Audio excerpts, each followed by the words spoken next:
Russia face any consequences if Vladimir Putin does not agree to stop the war after your meeting on Friday? Yes, they will. Yeah. What will those consequences There will be consequences. Sanctions, tariffs? There will be, I don't have to say, there will be very severe consequences, yes. Yeah, please. Can I ask you a question about the Fed? Right next to you, please, yeah. About the Federal Reserve. Oh, Federal Reserve, my friend. Yes, too late. He's too late.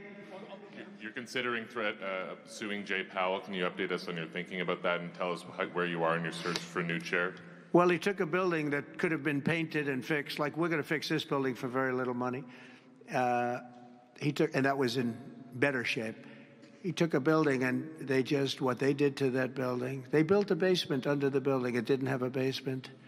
This is simple to understand. The building is right next to a thing called the Potomac River, the beautiful Potomac River. That means lots of water, and the water is right under the building.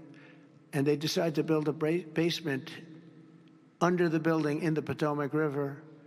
So in order to do that, you need the biggest pumps that God ever created.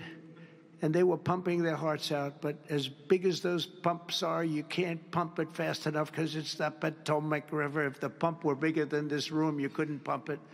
But they tried, and they've been building a basement. And I said, why did you want to build a basement? I thought it would be a good idea, sir. A basement is the least valuable floor in a building. I know a lot about real estate. The least valuable thing is the basement. And you don't build a basement under a building that is 2 feet above the river that's right next door. You know, it's right near the river. People don't realize the river's right out their window. And that's the beginning. They did just a terrible job. Instead of, I could take a ceiling like this, they'd rip out the ceiling because they see a crack. Let's rip out the ceiling. And I would fix the crack, and I would paint the ceiling.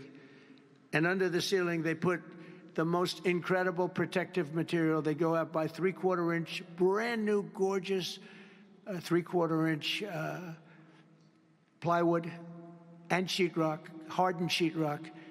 And they had it all over the building. So if a little piece of flake came down, but the problem is when they took the ceiling down and it would hit, they spent millions of dollars on protective material that you didn't have to spend anything.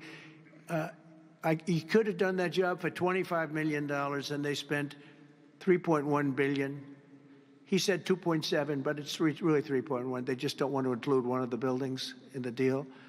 But it's going to be much more than that, and I think he'll be long gone by the time it finishes because they've got a long way to go. And then I hear they want to hire 3,000 economists. What are they going to do? And he got it all wrong. He's too late. We call him Jerome Too Late Powell. It will live with him forever. I believe that name will live with him forever, along with the name Pocahontas and some of the others. That he worked closely with Pocahontas, by the way. She's another beauty. But we have a real problem there. They're way over budget.